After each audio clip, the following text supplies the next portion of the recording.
पंखुड़ी रामनाथ, 22 साल, बनारस में रहने वाले हलवाई की बेटी। आज उसका ग्रेजुएशन का आखिरी दिन था। पंखुड़ी को बनारस यूनिवर्सिटी में फर्स्ट रैंक लाने के लिए अवार्ड मिला। पंखुड़ी ने मैथ्स में टॉप किया था और साइंस में सेकंड टॉप। पंखुड़ी, पंखी, इतनी इंटेलिजेंट थी कि कई बार प्रोफेसर्स भी प्रॉब्लम सॉल्व नहीं कर पाते, लेकिन पंखी कर लेती। पंखुड़ी रामनाथ का नाम हर कोई जानता था। पंखुड़ी के पापा को हर कोई जानता था। बनारस के सबसे बेस्ट हलवाई थे मिस्टर किशोर रामनाथ। पंखी अपने पापा की लाडली है। उसकी माँ बचपन में ही चल बसी, लेकिन उसके पापा ने उसे किसी भी चीज की कमी नहीं होने दी। उसे बेटे के तरह पढ़ाकर बड़ा किया। पंखुड़ी अपना अवार्ड लिए घर के लिए निकल गई। जहां उसके दोस्त पार्टी करने क्लब चले गए, पंखी को घर जाकर अपने पापा को ये खुशखबरी देनी थी। उसे पता था उसके पापा उसे देख बहुत खुश होंगे, इसलिए सबसे पहले घर जाना चाहती थी। ए पंखी, तू शाम को तो आ सकती है ना? घर में पापा को बताकर पंखी की सहेली स्नेहा बोली। ठीक है स्नेहा, मैं पापा से पूछकर बताती हूँ, पंखी ने कहा और घर के लिए निकल गई। स्नेहा और पंखी 5th क्लास से बेस्ट फ्रेंड्स है। स्नेहा के पापा LIC पॉलिसी के एजेंट है। उनका घर ऐसे तैसे चल जाता है। पंखी अपना डिग्री अवार्ड लिए घर आई और उत्सुकता से अपने पापा को अवार्ड दिखाने दुकान के पास भागी। उनका दुकान 2 मिनट की दूरी पर था। आना जाना आसान था। पापा कहाँ है? पंखी ने अमर से पूछा। अमर, किशोर रामनाथ के दुकान में काम करने वाला लड़का है। अमर पंखी से 1 साल बड़ा है। दोनों एक दूसरे को पसंद भी करते हैं। अमर दुकान बंद कर कहीं जल्दी में जा रहा था जब पंखी ने दोबारा पूछा, अमर, पापा कहाँ है? अमर की नजरें झुक गई। अमर जवाब दे, पंखी ने कहा। किशोर सर को हॉस्पिटल ले गए हैं पंखी, अमर ने कहा। क्यों? पंखी के हाथ से अवार्ड गिर गया। अमर दुकान बंद कर बोला, अभी 5 मिनट पहले एम्बुलेंस आई और किशोर जी को ले गई। उनके दिल में दर्द हो रहा था। वो बेहोश होकर गिर गए। अमर परेशान होते घबराते बोला, क्या? पापा, पापा कहाँ? कौन सा हॉस्पिटल? घबराते डरते पंखी ने पूछा। City hospital. मैं दुकान बंद कर वहीं जा रहा हूँ। तू चल साथ में, कहकर अमर ने बाइक स्टार्ट की। पंखी वहीं बुद्ध खड़ी थी। उसे समझ नहीं आ रहा था उसे क्या करना चाहिए। पापा, पंखी बोली और उसके आंसू बहने लगे। पंखी, हमें अभी जाना होगा। एम्बुलेंस हॉस्पिटल पहुंच गई होगी। बाइक स्टार्ट कर, अमर ने कहा। पंखी रोते हुए अमर के बाइक पर बैठ गई। जल्दी जा अमर प्लीज, पंखी रोते हुए बोली। उसके हाथ पैर कांप रहे थे। अमर ने एक हाथ से पंखी का हाथ पकड़ दूसरे से बाइक चला रहा था। उसे पंखी की परवाह हो रही थी। 10 मिनट बाद दोनों हॉस्पिटल गए। पंखी भागते हुए रिसेप्शन के पास गई और बोली, मिस्टर किशोर रामनाथ जी, वो इमरजेंसी वार्ड में है। आप कौन? रिसेप्शनिस्ट ने पूछा। मैं उनकी बेटी, पंखुड़ी रामनाथ। दूसरे फ्लोर पर जाइए, रिसेप्शनिस्ट बोली। तब तक अमर भी आ गया था। उसके आते ही पंखी हैं और अमर साथ में दूसरे फ्लोर पर गए। पंखी ने वहां खड़ी नर्स से पूछा तो नर्स ने कहा, उन्हें डॉक्टर्स चेक कर रहे हैं, आप बाहर ही बैठे रहिए। पंखी बाहर खड़ी रोए जा रही थी। अमर उसे समझाने की कोशिश कर रहा था, लेकिन वो उसकी सुन नहीं रही थी। 1 घंटे बाद डॉक्टर बाहर आए और पूछा, आप पेशेंट के क्या लगते हैं? मैं उनकी बेटी हूँ, सुबक कर पंखी बोली। आई एम सॉरी, पेशेंट को हम बचा नहीं पाए, डॉक्टर ने कहा। डॉक्टर की बात सुन पंखी जोर जोर से रोने लगी। अमर उसे संभल नहीं पाया। पंखी बार बार अपने पापा को वापस आने कह रही थी, लेकिन कोई जवाब नहीं आया। उनकी मृत शरीर को बाहर लाया गया, जिसे देख पंखी उन्हें गले लगा फफक कर रोने लगी। पंखी की फ्रेंड स्नेहा भी भागते हुए हॉस्पिटल आई। पंखी को टूटता देख उसे संभालने उसके पास बैठ गई। अमर जाकर हॉस्पिटल की फॉर्मेलिटी कराया। किशोर जी का शरीर मिल गया है।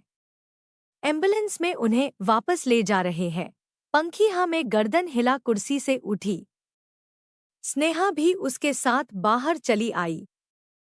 पंखी एम्बुलेंस में अपने पापा के साथ बैठ घर के लिए निकल गई। अम्र और स्नेहा बाइक में आए। पंखी अपने पापा की मृत शरीर को देखती रही, इस उम्मीद से कि वे उठेंगे, लेकिन कुछ नहीं हुआ। घर पहुंचकर अंतिम संस्कार की तैयारी शुरू हो गई। अगली सुबह तक शरीर को घर में रखा गया। रात भर पंखी अपने पापा के पास बैठी रही। स्नेहा भी उसके साथ थी। लेकिन अमर को घर जाना था, उसके घर वाले भी अकेले थे, इसलिए अगली सुबह किशोर जी के शरीर का अंतिम संस्कार किया गया। पंखी अंदर से टूट गई थी। ग्रेजुएशन कर वो अपने पापा को अपना अवार्ड दिखाना चाहती थी, लेकिन अब वो नहीं रहे। अपने आंसू बहाते हुए पंखी बाहर देख रही थी झूले को, जहां अक्सर उसके पापा बैठा करते। तभी एक गाड़ी आई और उसके घर के सामने रुकी।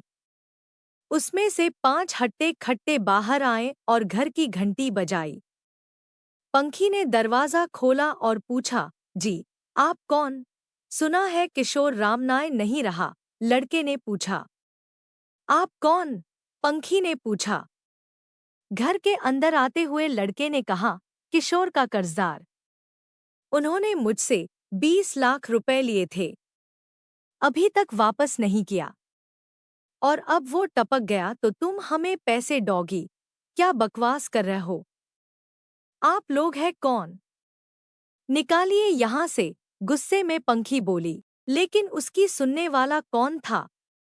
दूसरे लड़के ने कहा, देख लड़की, या तो तू पैसे दे या फिर घर खाली कर।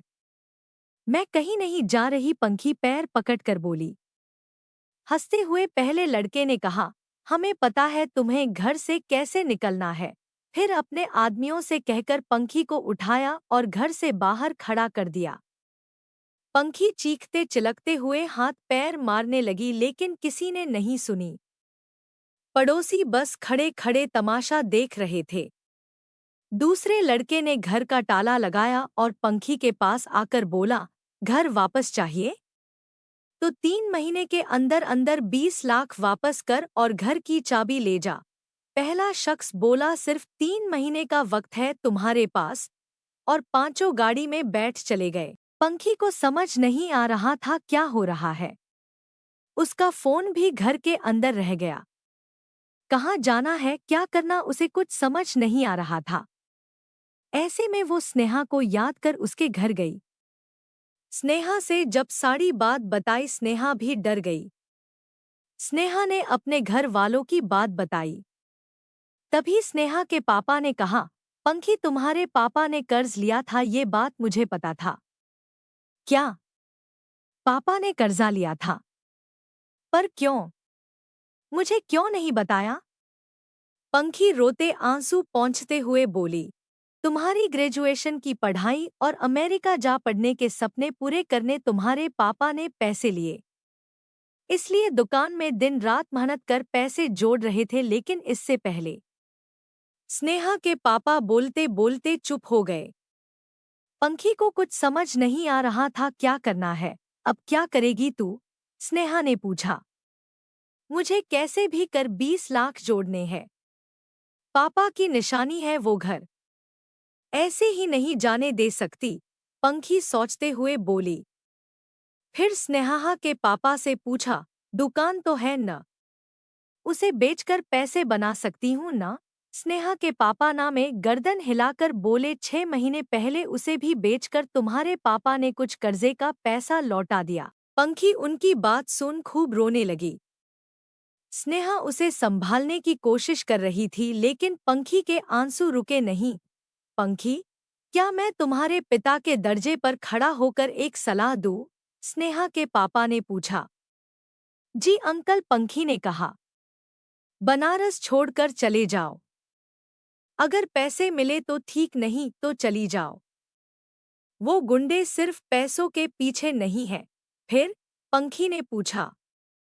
वो लोग लड़कियों को किडनैप कर कहाँ ले जाते हैं नहीं पता।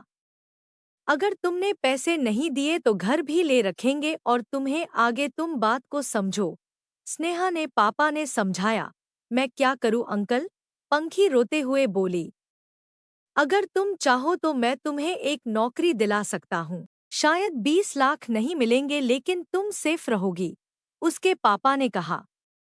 पंखी आंसू पोंछते हुए बोली, नहीं अंकल, मैं उस घर को जाने नहीं दे सकती। कैसे भी कर 20 लाख ले आऊंगी और उनके पैसे लौटकर घर वापस लूंगी। पर कैसे? स्नेहा ने पूछा। पंखी उठकर जाते हुए बोली, नहीं पता, लेकिन पता लगाकर रहूंगी। पंखी स्नेहा के घर से चली गई। दिन भर घूमती रही। जब रात हुई अपने घर गई। पीछे के रास्ते से अंदर गई। यहाँ ज्यादा देर तक रहना खतरा था, इसलिए पंखी ने सबसे पहले एक बैग लिया जिसमें अपने सारे सर्टिफिकेट्स, अवाइस और कुछ कपड़े रख और कुछ पैसे जो यहाँ वहाँ पड़े थे उन्हें पर्स में डाल फोन वहीं छोड़ घर से निकल गई। अपने घर को आखिरी बार देखते हुए बोली, मैं अभी जा रही हूँ पापा, लेकिन 3 महीने खत्म होने से पहले लौटूंगी और उनके पैसे वापस देकर इस घर को वापस ले लूंगी। पंखी सुबह होने से पहले बनारस से निकल गई और रैंडमली कोई ट्रेन पकड़ बनारस से निकल गई। सुबह को ट्रेन पुणे जा रुकी। Breaking news. Atharv Sahgal, India का सबसे हॉट बैचलर्स में से एक, पाया गया अपनी नई गर्लफ्रेंड के साथ 5 स्टार होटल में किस करते हुए। दोनों को कमरे में जाते देखा गया। हमारे सोर्सेज का कहना है ये कोई नई बात नहीं है। अथर्व सहगल प्लेबॉय है। हर हफ्ते गर्लफ्रेंड बदलता है। अथर्व की नई गर्लफ्रेंड फेयरनेस क्रीम की नई एड मॉडल मिस प्रियंका दुत्ता है। मिस प्रियंका ब्यूटी पेजेंट जीतकर फैशन शो और एड्स करती है। देखते हैं हमारे हैंडसम बॉय अथर्व सहगल को कितने दिन ये नई मॉडल कितने दिन एंगेज्ड रखती है। अथर्व के लव लाइफ के बारे में अपडेट जानने के लिए पढ़ते रहिए इस कॉलम को। इस आर्टिकल को पढ़ अक्षित सहगल का गुस्सा आउट ऑफ कंट्रोल हो गया। हीर सहगल उसे शांत करने की कोशिश कर रही थी लेकिन अक्षित ने कुछ नहीं सुना। अपने बेटे को कॉल कर उसे खूब सुनाई। ये क्या पढ़ रहा हूँ मैं अथर्व? गुस्से में अक्षित ने पूछा। क्या हुआ है? अथर्व ऑफिस जाने के लिए रेडी हो रहा था। तुम ऐसे ही करते रहोगे तो सहगल इंडस्ट्रीज का नाम डूब जाएगा। हर कोई तुम्हें प्लेबॉय बुला रहा है। ये देखकर क्लाइंट्स भी हमारे साथ बिजनेस करने में हिचकिचा रहे हैं। अक्षित ने डांट लगाई। Dad, hold on. हुआ क्या? अथर्व ने पूछा। आज का अखबार पढ़ो। तुम्हारे और उस मॉडल प्रियंका के बारे में लिखा है, अक्षित ने कहा। ओह अच्छा, प्रियंका, वो मेरी गर्लफ्रेंड है। अथर्व गाड़ी में बैठ ड्राइवर को ऑफिस ले जाने को बोला। कितने दिनों की गर्लफ्रेंड है? अक्षित ने पूछा। प्रियंका अलग है। शायद हम दोनों बहुत दिन साथ रहेंगे, अथर्व ने कहा। आखिरी बार तुमने बहुत दिन कहा था लेकिन 1 महीने में ब्रेकअप कर लिया, अक्षित ने चीखते हुए कहा। 1 महीना बहुत होता है डैड, अथर्व ने कहा। हीर अथर्व की बात सुन फोन लेकर बोली, रब्बिश। मैं और तुम्हारे पापा 20 साल से साथ में हैं। क्या तुम ऐसी लड़की नहीं ढूंढ सकते जिसे तुम प्यार करो और वो तुम्हें? माँ, आप दोनों के बीच जो प्यार है वो आजकल नहीं मिलता। सबको पैसे और फेम चाहिए, जो मेरे पास है। प्यार और शादी मुझे इतनी जल्दी नहीं करना, अथर्व ने कहा। फोन वापस लेकर अक्षित बोला, तो फिर सहगल इंडस्ट्रीज के सीईओ पोजीशन से इस्तीफा दे दो या फिर मैं तुम्हें निकाल रहा हूं। हमारे क्लाइंट्स को मैं जाने नहीं। Dead, what's wrong with you? आपको भी पता है मैं कंपनी अच्छे से संभाल रहा हूँ। जब से एमबीए करके वापस लौटा हूँ, कंपनी के प्रॉफिट्स भी बढ़ा दिए, अथर्व ने कहा। मुझे कंपनी के प्रॉफिट्स से ज्यादा रेप्यूटेशन और खुशियों की इम्पोर्टेंस है। पैसे हमेशा साथ नहीं होते लेकिन लाइफ पार्टनर होता है। इसलिए मेरी बात कान खोलकर सुन लो। अगले 2 महीनों में एक अच्छी सी लड़की ढूंढकर तुमने शादी नहीं की तो सहगल इंडस्ट्रीज के सीईओ पोजीशन से मैं तुम्हें फायर कर दूंगा, अक्षित वार्निंग देते हुए बोला। पर डैड, अथर्व बात कहने ही वाला था कि अक्षित ने फोन रख दिया। अथर्व ने कहा और गुस्से में खिड़की से बाहर देखने लगा। कुछ तो करना होगा। इतनी मेहनत कर मैंने कंपनी को आगे बढ़ाया है, इसे हाथ से जाने नहीं दे सकता। इस मीडिया वाली का मुंह बंद करना होगा और डैड को बहू चाहिए और मुझे मेरी आज़ादी। लेकिन ऐसी लड़की कहाँ मिलेगी? खुद से बात करते हुए अथर्व आगे की सोचने लगा।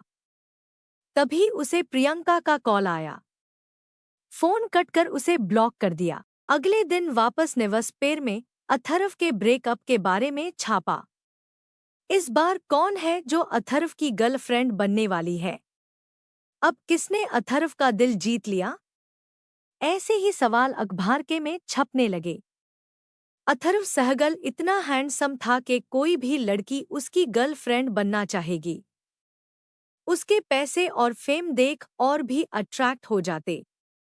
6 फुट का कद, ब्रॉड शोल्डर्स, परफेक्ट एब्स और हल्का सांवला रंग, जैसे भगवान ने फुर्सत से उसे बनाई हो। टॉल, डार्क एंड हैंडसम का डेफिनेशन था अथर्व। 1 साल पहले लंदन से अपनी पढ़ाई खत्म कर इंडिया लौटा और अक्षित शगल का बिजनेस संभालने लगा। उसने कंपनी के प्रॉफिट्स डबल कर दिए। उसे इतने अच्छे से काम करता देख अक्षित ने रिटायरमेंट ले ली और हीर के साथ बेंगलुरु में रहने लगा। और अथर्व पुणे में। कॉलेज में भी अथर्व फेमस था। अंग्रेजी लड़कियां भी उस पर मरती थी पर उसे पढ़ाई के अलावा कुछ दिखा नहीं।